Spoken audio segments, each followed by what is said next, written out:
Le Lévitique, chapitre 3. Les sacrifices d'action de grâce. Lorsque quelqu'un offrira à l'Éternel un sacrifice d'action de grâce, s'il offre du gros bétail, mâle ou femelle, il l'offrira sans défaut devant l'Éternel. Il posera sa main sur la tête de la victime, qu'il égorgera à l'entrée de la tente d'assignation.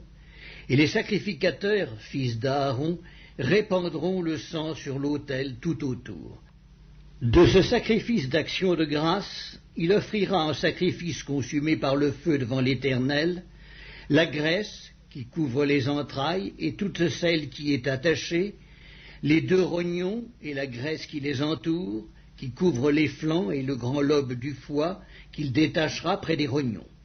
Les fils d'Aaron brûleront cela sur l'autel par-dessus l'holocauste qui sera sur le bois mis au feu. C'est un sacrifice consumé par le feu, d'une agréable odeur à l'Éternel. S'il offre du menu bétail, mâle ou femelle, en sacrifice d'action de grâce à l'Éternel, il l'offrira sans défaut. S'il offre en sacrifice un agneau, il le présentera devant l'Éternel.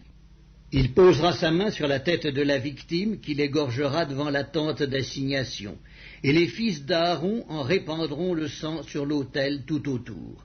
De ce sacrifice d'action de grâce, il offrira en sacrifice consumé par le feu devant l'Éternel la graisse, la queue entière qu'il séparera près de l'échine, la graisse qui couvre les entrailles et toute celle qui y est attachée, les 2 rognons et la graisse qui les entoure, qui couvre les flancs et le grand lobe du foie, qu'il détachera près des rognons.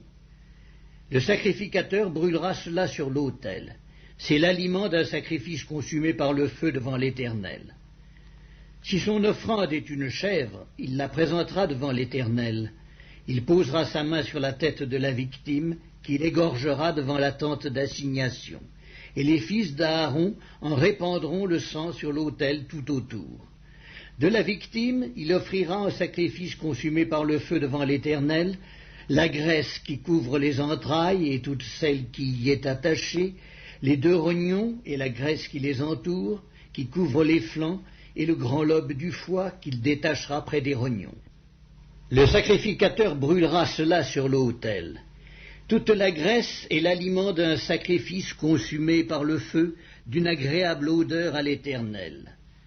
C'est ici une loi perpétuelle pour vos descendants, dans tous les lieux où vous habiterez. Vous ne mangerez ni graisse ni sang.